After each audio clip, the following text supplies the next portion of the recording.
What up, what up? It's your girl, Erica Michelle, and you're listening to my World on Fire radio podcast. I'm an oil-filled wife, mom, Christian, and full-time motivator. I've helped hundreds of women design a life they love, and now I'm here to help you too. I'm an online freelance speaker motivating women across the nation to better health, better marriage, and overall better life. I'm going to show you how to design a life you are excited to wake up to and thrive in every single day. So get ready for legit online motivation with applicable steps you can apply starting right now. Welcome to your new go-to resource for women serious about taking control of their health, wealth, and life.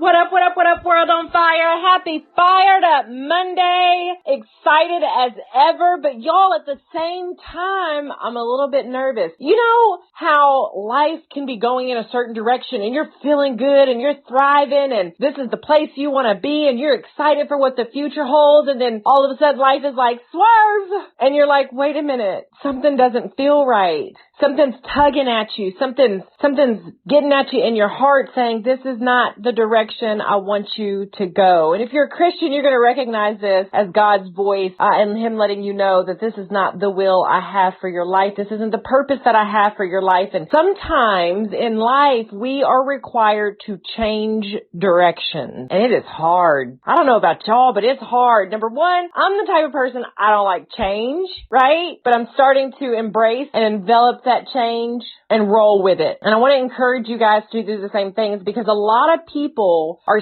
sitting in a situation that they are not supposed to be in. They're struggling in a situation they're not supposed to be in. But for some reason, it's difficult for them to get themselves out of it. Some of y'all feel trapped, stuck. It may be financial reasons. It may be residential reasons. It may be reasons of, maybe there are children involved. Maybe you can't just up and leave your job until you find something else. Maybe there are just circumstances in your way that stop you from being able to get up and make the change that you so desperately know you need because you can feel it. And what I just want to encourage everybody to do today is understand that when things are tugging at you like that, when life is showing up and letting you know, hey, this isn't the place for you. This is not what I want you to be doing. If you're a Christian, you're going to be hearing that call from God. God's going to be letting you know, like, swerve, this isn't the path I had for you. And if you want to, obey His word so that you can live in His will for your life, His glory-driven purpose for your life, then you are looking to make changes and do things to live in that will, because that's what most of us want as Christians, is we want to walk in God's will. And I just want to encourage you all to have the courage and the bravery to do it. It's scary. It's daunting. Sometimes you have to jump through hoops to make it all happen. Sometimes you're really not even sure what you should be doing, so you're scared to let go of what you're currently doing, even though you're not supposed to be doing it. But it's scary to make the change because you have no idea what lies before you. Y'all, there's nothing like the fear of the unknown. Most of us are terrified, or most of us, when we are terrified of the unknown. We're terrified of not knowing what comes next. We're terrified of not having it all laid out, planned out, written out, drawn out, blueprints and business plans and, life plans and all of those things that we do when changes come about in our lives. And sometimes you don't know the next step. You don't know what lies ahead. You don't know what you're supposed to be doing. You just know you're not supposed to be doing what you're currently doing. So how do you get out of that? Here's a couple of things that I want to encourage you guys to do. I'm going to give you 1, 2, maybe 3 things that I do that have worked for me. And I just want to share them with you. And maybe this will help give you a little bit of clarity. Maybe it'll help give you a little bit of direction and some ideas on how to take that change in your life that you know is needed and step out into it, even without knowing the next step, even without knowing how you're going to get there, but you know that it's what you need to do. So the first thing that I do is, number one, I pray. That's going to be your biggest voice of reason. And some people are like, well, how do I know if it's God? Because sometimes you just don't feel like It's that inner conscience. It's that conscience talking to you. And you're going to know if it's God because things are going to line up in a way that just don't even make sense, really. They're going to line up so easily that you're going to be like, wow, this is super easy. Usually things dealing with God is going to be super easy. It's going to all be laid out, and it's going to feel good. and you're going to have an inner peace about it. And when you have that inner peace about it and things start falling into place and it creates this domino effect, you're going to know. You're going to know that it's coming from God. So the first and foremost is pray. Pray for God to give you direction in your life. Pray for God to give you clarity. You all have to remember that God doesn't give you the spirit of confusion. That doesn't come from God. God doesn't give you the spirit of confusion. So you're going to feel compelled and convicted in one direction or the other. And you're going to know that that's the place for you. You're going to know it in your heart.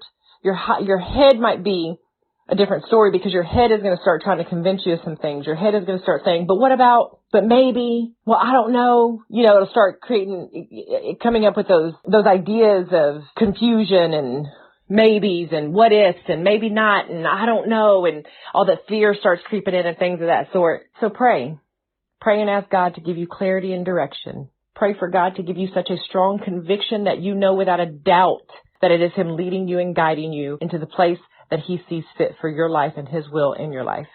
So that's the first step, is pray. Secondly, write down your pros and cons. If you're the type of person that likes to see, put some action behind some things and you like to see it all laid out before you, y'all, write some things down. Write down what you're currently doing, where you're currently at, and why you feel you no longer want to be there. Why you feel like you need this change. Start putting that on paper and then write down where you want to go. Write down what you think God's purpose is for your life. Write down where you think it is He's trying to take you to go. Because here's the thing, whether your mind wants to realize it or not, your heart is telling you that very thing. We just somehow don't always listen to it. But when you write it down and put it on paper, it's going to be laid out right there before you. It's going to also be hard to ignore. So put it down on paper and get all these ideas out on paper. Steps that you need to do to, if it's changing a job, maybe you need to write down, okay, where you need to be at in order to make that change, what you need to be looking for to go to the next place that you're supposed to be going to, put your finances in order, get your household in order. Some people He's telling you to move from the residence that you're in, leave the place that you're living. Start putting down on paper what that looks like for you. Start envisioning where it is you want to be, where you feel like you're being called to. Start putting that down on paper. And thirdly, an action step that you can put into place. If you're still just not certain, you can fast and pray. While you're fasting, get so deep in prayer that you hear God's voice so clearly that it's as if He's sitting right next to you, just like talking to one of your friends. Okay? Just like talking to one of your friends. And I can tell you from personal experience that this is a powerful, powerful thing for yourself. If you're not too sure, one thing I typically try to encourage people to avoid is talking to too many people about this change you see coming in your life, because other people's voices and ideas and thoughts and their influence will start to kind of get in the way of what God is trying to tell you to do. Because you may have one friend telling you to do this. You may have another friend telling you to do that. You may have a spouse saying, well, try this. You may have and then that's just too many different directions. And all that does is instill more confusion in you. And that's not what we want. We don't want that confusion. We want clarity. So I always encourage people to minimize how many people you're talking to about this outside of your circle. Talk to counsel if you're a part of a church. Talk to an elder of the church, or your pastor, or somebody that heads up one of the ministries, one of the study groups. Of course, talk to your significant other, as it may be something that affects them directly as well. Maybe you talk to your children or things of that nature, but try to minimize who all you talk to outside of that very important circle to make sure you can stay clear in hearing God's voice.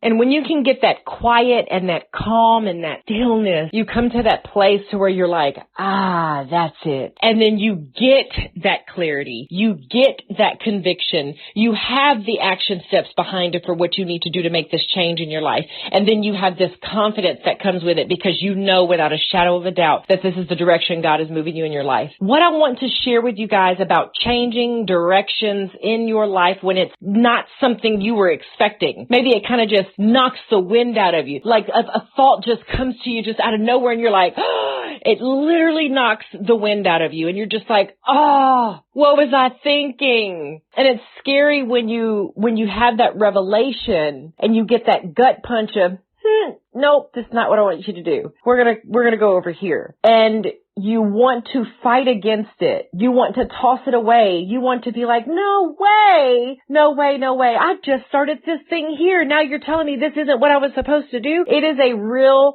shocking revelation, and it can throw you for a loop if you're not prepared for it or if you're not equipped to handle it. So what I want to tell you is that when things like that happen, I am a firm believer, and I say this all the time. Anybody that follows me on social media knows I say this all the time. When God says move, because there's nothing like living in his glory-driven purpose. And what we have to realize is he sees the entire picture. We only see the moment that we're living in. We don't see tomorrow. We don't see next week. We don't see next year. And sometimes God has you moving in positions so that he can protect you and put you in a place that is going to serve you, because something back there where you were or where you're currently at now and he's telling you to move away from is not where you're supposed to be, because things are going to lay out or plan out or work out that is not going to be of benefit to you. So as scary as it is to sometimes jump and make those moves, it's scarier to stay somewhere where God is telling you you need to go. And I'm learning to start trusting that more and more. And I can honestly say, in some sense, in some way, it can be frustrating. It can be very frustrating, and that's okay. We're real humans dealing with real emotions, and sometimes when we're told to do something, we've got our own emotions and feelings about it, right? But there's nothing on earth that is worth your trust more than God himself, because he sees the whole picture. We don't see the whole picture. We just see that one part. We just see the moment we're living in. We just see the place that we're at. We don't see all the way beyond that. So as trying as it is, frustrating, scary, uncertain, fearful maybe, a little bit of doubt in there creeps in. As much as all of those feelings are very real and true and really okay and expected and understandable, learn to trust more that God may be moving you somewhere else, because and actually not maybe, more than likely God is moving you somewhere else because it's going to be the best place for you. And if that doesn't get you excited, man, I highly suggest you start getting excited, because when God starts making moves, you know something is on the horizon. Something is on the horizon, and something is on its way, and it's going to be better than anything you could have possibly imagined. It's going to be better than where you just were. It's going to be better than anything that you could have planned out for yourself. His plan for us is far greater than anything we can plan for ourselves, and when you learn to trust that, there's a freedom. Y'all know I'm all about that freedom. There's a freedom that comes in knowing. There's a freedom in making the decision. There's a freedom in saying, oh, okay, God, I'm going to put that down and I'm going to pick this up, because you know that it is him directing you, guiding you, leading you, and showing you the way. There's nothing better than that. So when we can start trusting that, those times where it comes up where God says move, juke, jive, twist, turn, rock and roll, as y'all know I always like to say, it doesn't feel as scary. It doesn't take you as long to make the decision. It doesn't take you as long to figure it all out, because instantly you recognize that it is him. It is him telling you what to do. It's him guiding you. And you know, okay, put this down, take this step, go over here. This is where I've been called to be. And then you can go live in his glory-driven purpose for your life. There's nothing more freeing than that. It's freedom. Freedom in it. I hope you guys enjoyed this. Thank you for tuning in to another episode of World on Fire Radio. Today's review of the week is from Diane. I just absolutely love Erica Michelle Best's heart and her energy. She is the real deal and so motivating. I look forward to each week's podcast lesson and absolutely love her live videos too. She brings so much value to the table each and every week. Thank you so much, Diane. I truly, truly appreciate it. Y'all know I say this all the time. I absolutely love shouting you guys out and reading your reviews. If you'd like a shout out on our podcast, leave your reviews and yours may get picked next. See you on the flip side. Thanks for tuning in to another free episode of World on Fire. Now don't forget to subscribe to the show wherever you listen to podcasts so you never miss an episode. And while you're there, it would knock my socks off if you would leave a review if this episode served you. I promise to read each and every comment, and if you share with me on Instagram, I'll share it too. See you on the flip side.